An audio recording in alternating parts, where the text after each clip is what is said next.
Alexis Lafreniere is a pending RFA with arbitration rights, and we're explaining in today's episode the top 5 reasons why the Rangers need to re-sign him to a contract extension sooner rather than later.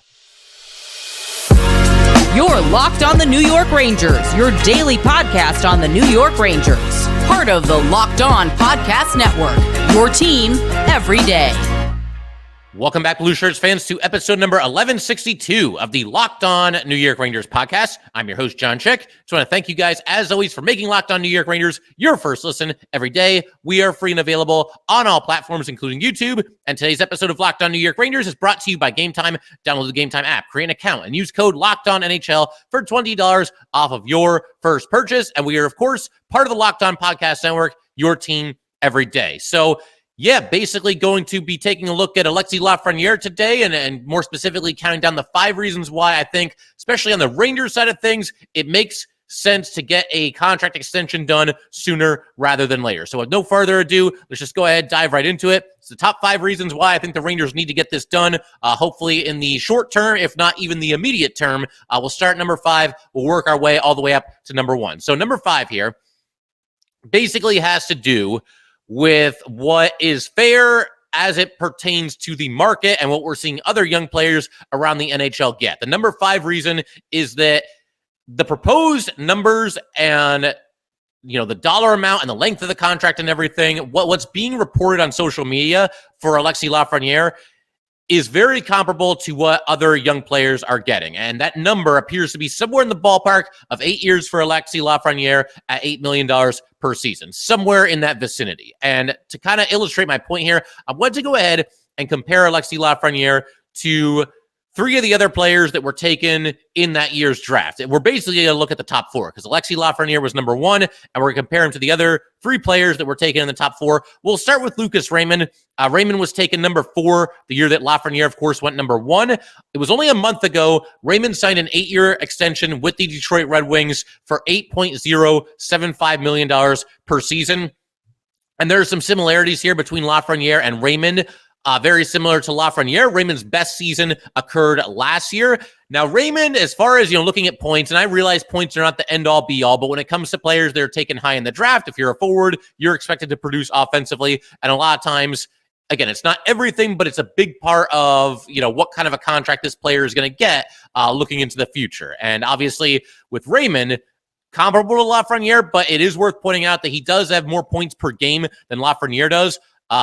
Raymond has 177 points in 241 career games, while Lafreniere is at 152 points in 301 games. But when it comes to Lafreniere and his extension, it's much more about what Lafreniere will eventually become than what he's done in the past. Because if you just isolate Lafreniere's numbers and you just kind of look at it as, 152 points in 301 games, what's so special about this player? Yeah, that is valid, but when you look at what he did last year and what it looks like he's going to do this year, that's the price that you're going with when it comes to Alexis Lafreniere going forward. So I think there's certainly some comparisons to be made there. Lafreniere got a shade over $8 million. If Lafreniere comes in at around that same length, around that same dollar amount, then I think that's fair for all parties involved. We'll also take a look here at Tim Stützle. Stützle, of course, went number 3 the same year that Lafreniere went number 1. And Stützle is now in year 2 of an 8-year extension with Ottawa that pays him $8.35 million per season. Now, Stützle, again, from a point perspective, has outproduced Lafreniere to this point in their respective careers. Stützle is at 253 points in 288 games. That's enough of a difference where I do feel like Lafreniere's contract, and we'll see what happens this year and when the Rangers agree to this long-term extension, if they do. Hopefully it's something will get done perhaps at some point during the season here. But that is enough of a difference in terms of, offensive production that I do think that Tim Stützle probably deserves to be paid more per season than Alexis Lafreniere. Again, with the Lafreniere, this hypothetical contract that we're carving out here, it does come down to what you expect him to be and the player that he's, become the last season or 2 here. But Stützle, I think it's fair to say also that given his offensive numbers, And given that they're better than Lafreniere's, he probably deserves to make more per season than Lafreniere. But that's fine because, again, we're hearing 8 years, $8 million. It's somewhere in that ballpark for the Rangers and Lafreniere. That's the idea. At least that's the report that's been out there, that's about what it will cost. And if Stützle ends up making a little bit more than Lafreniere, again, I think that's probably fair for everybody involved. And the other player that I want to look at here, the other player that was taken in the top 4 that season, along with all the players that I've just mentioned, including Lafreniere, and that would be Quinton Byfield. He was, of course, taken number 2 the same year that Lafreniere went number 1. Byfield is now in year 1 of just a 5-year extension that pays him $6.25 million per season. This is a deal that Byfield signed just this past July. So what is that, about 3 months ago? Like Lafreniere, Byfield is right around a half-point per game player for his career. Byfield is at 90 points in 182 games. Also, like Lafreniere, last season was easily his best. Byfield last year, 55 points in 80 games. The big difference here, though, and the thing that maybe stopped Byfield from really cashing in, I mean, that's a nice contract extension. Let's be honest here. That's pretty nice for a guy that's been at a half point per game pace for his career. But I think the thing working against Byfield is that he does have an injury history. It's been difficult for him to always stay on the ice. Before last year, he had never played more than 53 games in a season. So, if Lafreniere gets $8 million per season in a world where Byfield is getting $6.25 million per season, I think that's about fair as well. So when you look at Lafreniere and you compare him to his peers, these guys that were taken the same year that he was, the guys that are basically the same age as Alexis Lafreniere, and you look at what they've done and you look at what Lafreniere has done, that makes me feel all the better and all the more confident in the fact that I think 8 years, $8 million per season, that's about right for Alexis Lafreniere. Moving along the list here to number 4, I think you have to take into consideration what Lafreniere has done recently. And I was kind of hinting at this a little bit even in the last section, but number 4 very specifically is going to be what he's done recently. His recent play, whether you want to go by the numbers or go by the eye test, whether you want to just look at the regular season or add the playoffs to it as well, you should be pretty much sold that Lafreniere is a guy that is worth keeping around for the Rangers on a long-term deal. I just can't see there being much of an argument against it. Here's a stat that was kind of bouncing around Twitter the last couple of days. In Lafreniere's last 38 games, and this includes last year's playoff run, he has 21 goals and 19 assists.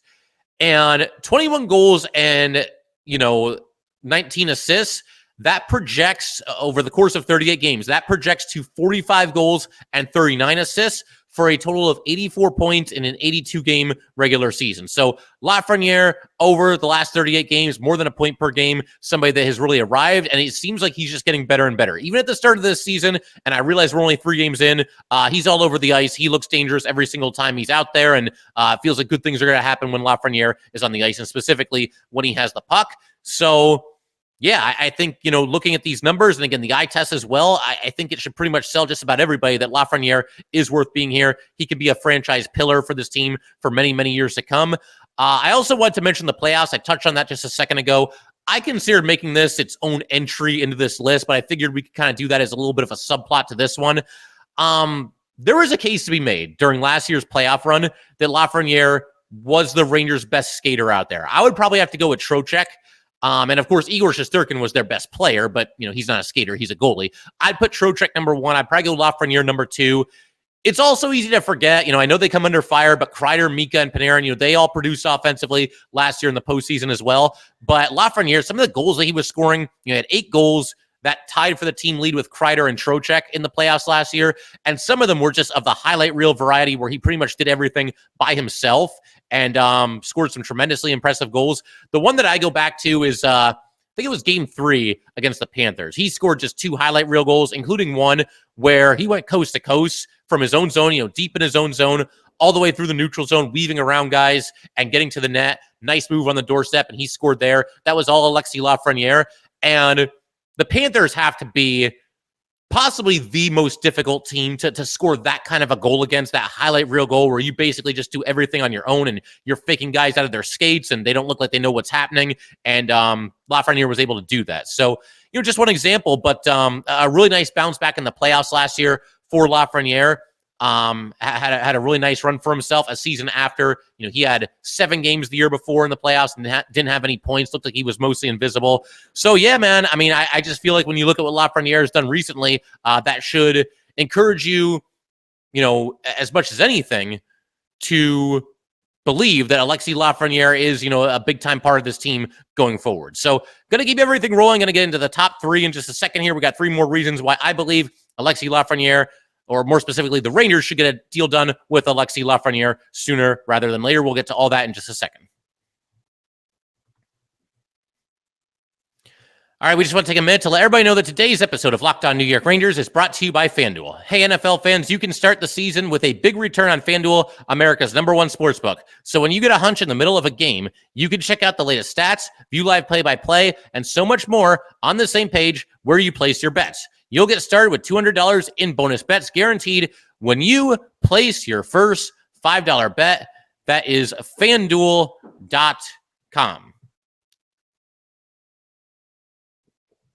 All right, let's go ahead and keep everything rolling here on Locked On New York Rangers. Huge shout out to the everydayers. As always, thanks again for supporting the show, always coming back and being with me through this roller coaster ride that is New York Ranger hockey. In our next episode, we're going to be breaking down whatever happens between the Rangers and the Red Wings. It's obviously round 2. Rangers took down the Red Wings 4-1 on Monday. They're now going to play at Detroit on Thursday. So getting back into this list here, the top 5 reasons why the Rangers need to lock up Alexis Lafreniere on a long-term deal. Number 3, this one carries a lot of weight for me. And an Alexis Lafreniere extension is virtually risk-free, especially when it comes to the length of the contract. Because, I do see whenever the Rangers do, like a long-term deal with this player or with that player, there's always a little bit of trepidation on at least certain members of the fan base. Oh, that feels like it's too long. Why are you going that many years? Vincent Trocheck, I think, was a good example of that a few years ago. They went to, I believe Trocheck got 7 years, which is the maximum allowed when you're signing a UFA away from another team. So there was that. And of course, Igor Shesterkin extension talks are, I don't know if they're still ongoing, but obviously the Rangers made a very generous offer to Igor Shesterkin that was turned down. But even there, they're looking to re-sign Igor Shesterkin for 8 years, and a lot of fans say, I don't know about that. He's going to be getting old by the end of it. To me, it just falls under the situation of it being a necessary evil. When you're trying to get somebody signed, you go to the maximum length, and sometimes, hopefully, that'll at least keep the average annual value within reason, at least somewhat. But all this brings me back to Alexis Lafreniere, because I can understand Trocheck's been awesome, but, that was a lengthy contract. Obviously, Artemi Panarin got a very lengthy contract. Chris Kreider, Mika Zibanejad, Adam Fox, the list goes on and on. A lot of these guys signed big-time long-term extensions with this team, or in Trocheck's case, obviously joined the Rangers from the Carolina Hurricanes. But again, it all brings me back to Alexis Lafreniere, and we'll compare him specifically to Igor Shesterkin. Igor is 28 years old right now. If Igor were to sign an 8-year extension with the Rangers, he would be 37 when it ends, because he has an in-season birthday. So there's that to consider. He will be a little bit older at that point. But Alexis Lafreniere just turned 23 years old. And when I say he just turned 23 years old, it was like last week. It couldn't have been much more than a week ago. So I understand certain reservations when it comes to Ranger fans and them worrying about the length of a certain contract. But with Alexis Lafreniere, there's no risk whatsoever. If you sign him to a long-term extension right here and right now, and you go to the maximum of 8 years, then Alexis Lafreniere is only 31 years old when that contract ends. And I guess the only way that you could say that there's maybe some risk with an Alexis Lafreniere extension is that, there could be some people wondering out there exactly how much Alexis Lafreniere is benefiting from the Panarin bump. We've talked about this in the past, ever since Panarin's been on the Rangers. Anybody he plays with, anybody that's on the Panarin line, they see an instant uptick in their offensive production. And, last year, of course, career high, career best season for Panarin, for Trocheck, and Lafreniere. But that's another point to consider right there, is the simple fact that all three of them had their best season ever. So obviously there's a lot of give and take going on there. But yeah, look, is Alexis Lafreniere getting the Panarin bump? I'm sure he is to at least some degree, but I would counter that by saying that Alexis Lafreniere, when you watch him out there, he looks more than capable of standing on his own right now. And the reason I just mentioned, there's a lot of give and take going on with those three line mates, Panarin, Trocheck, and Lafreniere. And also, you got to consider the fact that, yeah, Lafreniere's points are up as the result of playing with Panarin, but he's doing all of this while barely playing at all on the power play. That second unit gets out there every once in a while, and they'll get their 30 seconds or, whatever it might be at the end there. But, sooner or later, Alexis Lafreniere is going to kick the door down, and he will be a member of this New York Ranger power play unit. I don't know exactly when it's going to happen. I know a lot of people right now are clamoring for it to happen now, get Mika out of there and all this other stuff. But the bottom line, yeah, he's benefiting from Panarin, but he's also getting hurt by the fact that he's not getting any kind of significant power play time. So I think, everything Lafreniere is doing is very legitimate and very real, and he benefits a little bit from Panarin, but he's doing a lot of it on his own as well. So, look, there's no contract extension in NHL history or sports history, really, that does not come with at least some risk, especially when you're talking about 8 years. But this, to me, looks about as safe as it gets. And, 8 years, that'll allow you to keep the average annual value as low as possible as well, which sort of leads me into the number 2 reason here that I think the Rangers need to be locking up Alexis Lafreniere. The number 2 reason is they need to get ahead of it right here and right now. The longer they wait and the longer they put this off, the longer they kick the can down the road, the more that it will end up costing them in the long term. I like when my teams do this, really any sport, but hockey more so than any other, because, the salary cap is so tight and there's a lot of difficult decisions that have to be made, every offseason, every trade deadline, et cetera, et cetera, et cetera. A lot of these teams, including the Rangers, you guys know how it is. They're right up against the salary cap. A couple of years ago, when they traded for Tarasenko and Kane, I mean, they had about 18 cents in salary cap space remaining after that happened there. So, even though it might carry some risk, an 8-year extension for Alexis Lafreniere, it feels to me like it's a risk worth taking.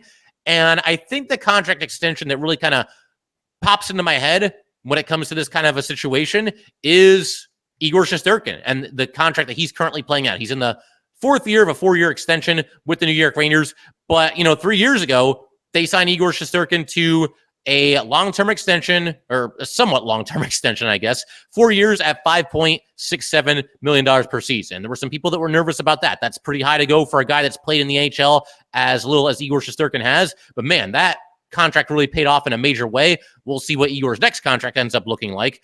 But with Lafreniere, it's kind of the same thing. If you wait longer and longer and longer, the price is going to go up. Even if you wait longer and longer on basically a game-by-game basis, because you look at and see how he's hit the ground running this season as well. 2 goals and 2 assists in his first 3 games. I mean, Alexis Lafreniere has arrived in a big, big way. And, there might be some fans that look at the Lafreniere situation and they see the fact that, he's only an RFA with arbitration rights after this season, and he does not become a UFA until not the season after this one, or not the offseason after this one, not the one after that, but the one after that. And so you might look at it and say, well, they can take their time. They don't have to rush into this. They can wait.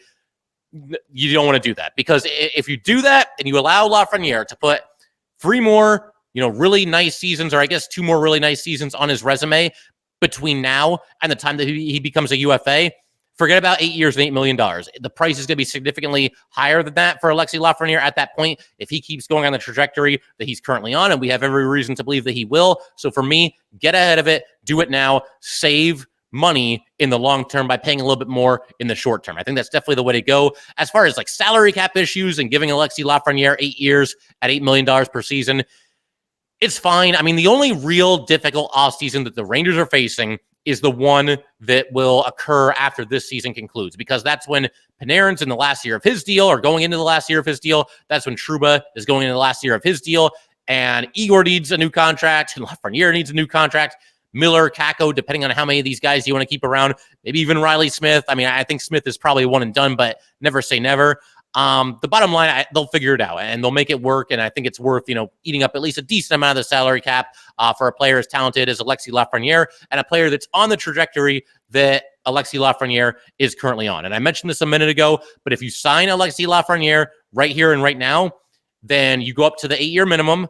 You keep the average annual value as low as possible because you're stretching out the contract. And if Alexis Lafreniere likes playing in New York, wants to get something done long-term, and all indications seem to be that he does and he will, then, that certainly behooves the Rangers as well, because you get it done, you keep the average annual value down. And like I said before, he will only be 31 years old when the contract expires. And that's a good thing as well. And if you wait for him to become a UFA and then you go to him and you say, oh, hey, 8 years, it's going to cost you more, and he'll also be 2 years older when that contract runs out. He won't be ancient. He would only be 33 at that point, but still, it makes more sense to do it now than to wait until later. So going to keep everything rolling in just a second.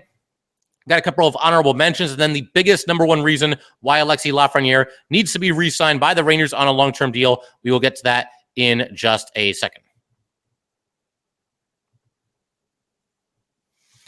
All right, we just want to take a minute to let everybody know that today's episode of Locked On New York Rangers is brought to you by Gametime. Gametime has a new feature called Gametime Picks that makes getting tickets for your favorite live events even faster and even easier. Gametime Picks filters out the fluff to show you only incredible deals on great seats so you don't have to waste time searching through thousands and thousands of tickets. You've got Gametime Picks. Curation makes it easier to save more on sports, concerts, comedy, theater, etc.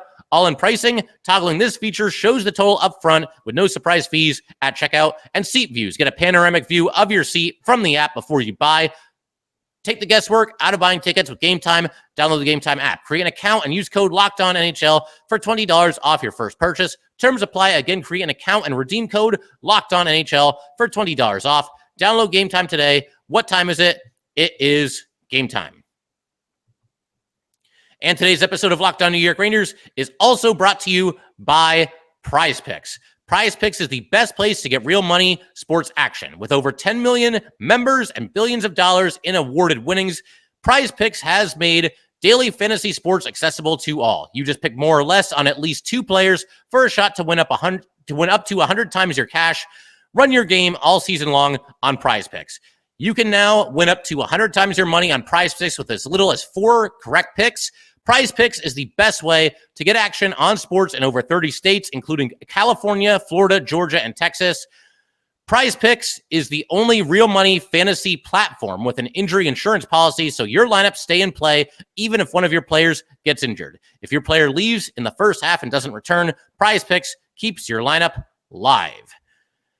Download the app today and use code LOCKEDONNHL to get $50 instantly after you play your first $5 lineup. All right, got a couple of honorable mentions real quick here as far as the biggest reasons why the Rangers need to re-sign Alexis Lafreniere right here and right now, and then we're going to have our number one reason for today. The honorable mentions, I got 2 just to get through real quick here. I think maybe this could turn up the heat on Igor Shesterkin just a little bit to sign his contract extension. I don't know how likely that is because, you know, Igor seems pretty dug in right now, and it seems like he is willing to let things play out, and he's not going to budge for a dime less than he thinks he's worth. But, you know, maybe if Alexis Lafreniere signs, it convinces Igor to do it too. I don't know how likely that one is, but I want to at least throw it out there as an honorable mention. Also, and this is specifically for people with salary cap concerns as it pertains to Alexis Lafreniere and an 8-year contract that would pay him $8 million per season.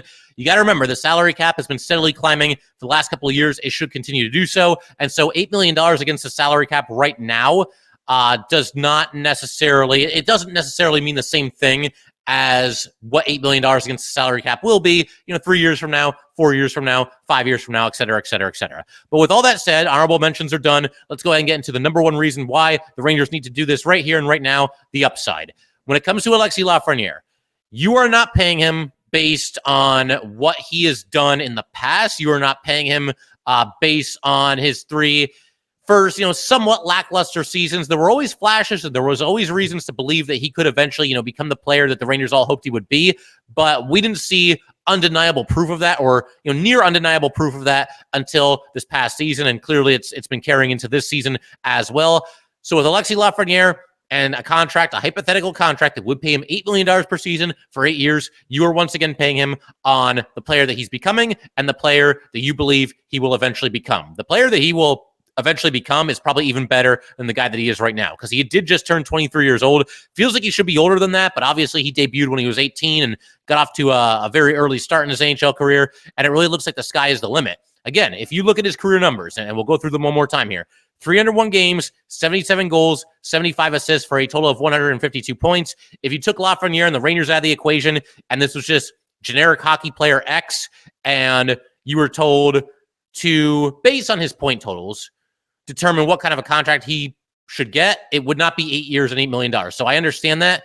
He's basically been a half point per game player. But when you look at where he's been trending, you look at what he did last season, career highs across the board last year, 28 goals, 29 assists, 57 points, career high 17-16 of ice time as well. So obviously playing more often and in bigger clutch moments of the game. I mean, during the playoffs last year, that Panarin line, you wanted them on the ice as much as possible, and Lafreniere was obviously a huge part of that. You just go with the eye test. You look at his game now, every aspect of his game now versus where it was, say, 2 years ago.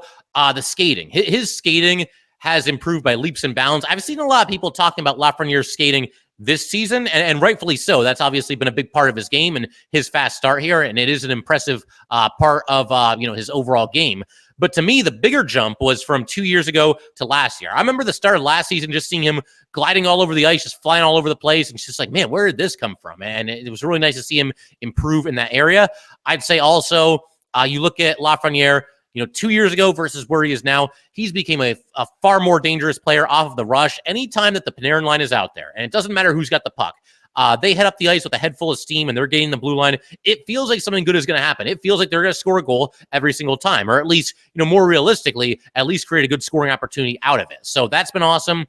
His shot accuracy has just been off the charts recently. It feels like he can just put the puck pretty much anywhere that he wants it. He's got the ability to get you a dirty goal every now and then, and I think we've seen a little bit more of that as his career has gone on here.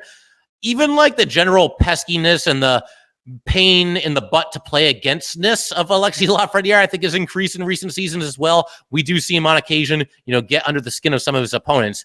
And the confidence. I don't think a lack of confidence was ever like a serious issue with Alexis Lafreniere, but you can tell the last year and now, the first couple games of this year, his confidence has skyrocketed. He's out there. He knows he's good. He expects to do big things, and he tends to do that far more often than not. And back to the playoffs, if I can mention the playoffs one more time here. Once again, disaster playoff run, really, for the entire Ranger team 2 years ago. But Lafreniere did nothing, had 0 points in 7 games. And for him to offensively carry the Rangers in certain games during this last year's playoff run, just incredible. So it was awesome to see that as well. I feel like, again, that's the number one reason, the upside. Sign him right now, get it done. Last season was easily his best season of his career. This season, I think he's got a very good chance to eclipse that and get used to that pattern, because I think as the years go on and Lafreniere gets more time in the NHL and continues to hone his craft and get better and better, I get the feeling you're going to see him pretty much outdo himself one season after the next for the foreseeable future. And if you wait longer, it will cost you more money in the long run. One other point that I made a while back here, and I'll reiterate it now. There is a chance at some point in his career, it won't happen in the next year or 2 or 3, I don't think, but at some point in his NHL career, Alexis Lafreniere could be the best player in the entire league, or at least, top 5 area. And I don't say that lightly, because there's a ton of fantastic players, guys that are veterans now. There's some young players that are coming along that are going to be unbelievable as well. But if you fast forward like 5 or 6 years into the future, at that point, Lafreniere is going to be 28, 29 years old. Guys like, McDavid, guys like McKinnon, guys like Austin Matthews, guys like even his teammate, Artemi Panarin, all those players, Kucherov, all those players are going to be getting quite a bit older and maybe slowing down just a little bit. And Lafreniere is going to be getting better and better and better. And he's got that in him, I think, to join the truly elite ranks of the players in this league. And if that happens, when that happens, you combine that with the fact that the salary cap is going to be quite a bit higher, and the fact that contracts just tend to get bigger and bigger as the years go by, really, in all of professional sports. You could be looking at Lafreniere 3 years from now, 4 years from now, 5 years from now as an absolute steal at $8 million per season. So, yeah, I mean, that's the upside to me is the biggest reason. He's come a long way as Alexis Lafreniere, and it feels like there's still a long way to go. And it feels like with every passing game, he just gets better and better. So, yep, Chris Drury, he's obviously watching this. It's a good idea to sit down with Alexis Lafreniere right now and hammer out a new deal. So one other thing that I want to mention, and hopefully, I don't think I have to convince a lot of Ranger fans on this one. There's other podcast episodes that I'll do where it's like, this might be 50-50. This could go either way. We'll see what everybody thinks. I don't think there's too many people that are going to be fighting against me on this one. I could be wrong. And with Ranger fans, I mean, it's hard to get 100% agreement on everything, but I get the feeling most Ranger fans that have watched Lafreniere over the last handful of seasons probably going to be on board with this. And I think even at that price and the length of the contract, 8 years at $8 million, that sounds about right for me when it comes to Alexis Lafreniere. Shifting gears really quickly here, though, at the end of today's episode, want to talk about this because obviously there was a tragedy in the NHL over the offseason. Johnny and Matthew Gaudreau both killed by an alleged drunken driver while bike riding, and just a horrible incident. But there was a really nice moment in the Panthers at Blue Jackets game on, let's see. So it's Wednesday as I'm recording this. That would have been Tuesday night. That was the Jackets, I believe it was their home opener. They line up for the opening faceoff at center ice with only 4 skaters. They didn't have a left winger. That was done, obviously, in tribute to Johnny Gaudreau. The referee then dropped the puck, and nobody did anything. They just moved the puck over to the vacated left wing spot for the Blue Jackets and just left it there. And all the players on the ice allowed 13 seconds to tick off the clock. Obviously, Gdo wore number 13.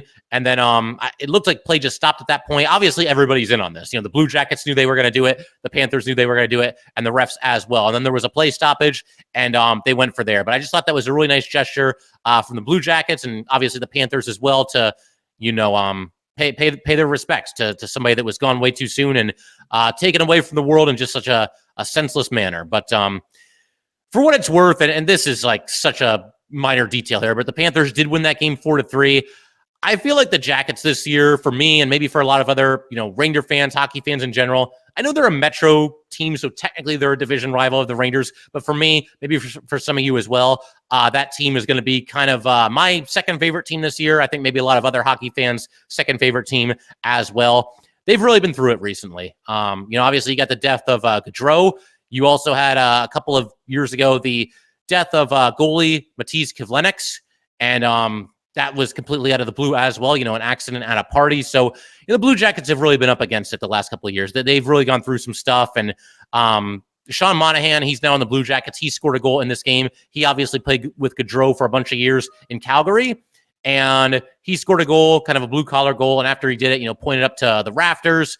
And they had raised Johnny Gaudreau's number into the rafters earlier in the night. So a nice gesture there. Johnny Gaudreau's friends and family were all in attendance in the skybox as well. Just heart-wrenching stuff that again, he was just taken to us far too early. But figure we could pretty much call it there for today. Once again, if you guys would like to get in touch with this podcast, please send an email to lockedonnyrangers@gmail.com. Once again, that is lockedonnyrangers@gmail.com. Definitely give us a follow on Twitter as well, @LO_NY_Rangers. Once again, that's @LO_NY_Rangers. And definitely subscribe to Locked On New York Rangers YouTube channel. Thanks again, guys. I will see you next time.